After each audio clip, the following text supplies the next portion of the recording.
The northern border spans some of the most beautiful and unforgiving landscape in the country. So it's pretty rugged. And Zach Crossan is the man in charge of just over 300 miles of it, from North Cascades National Park in Washington, across Idaho, to Glacier National Park in Montana.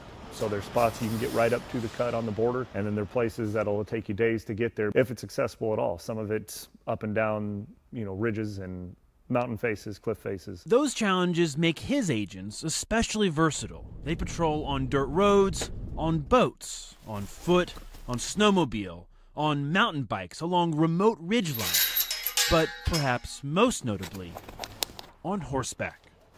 Not everyone sticks to the trail, so if we need to follow some sign through the woods, it's nice to have these guys to do that.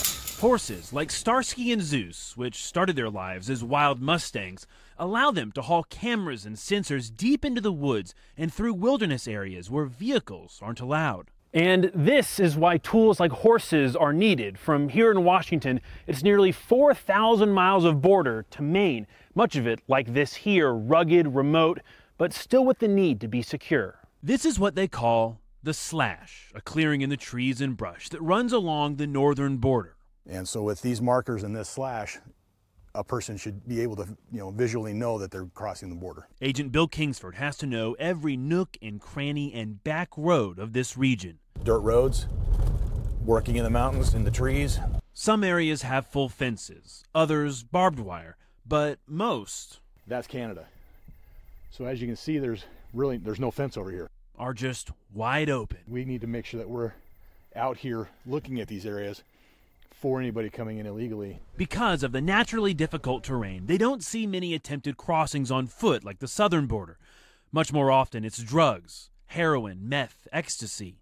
Like in this helicopter drop caught on one of their cameras. Their mission to protect against terrorism, drugs, and illegal crossings might be the same as the southern border.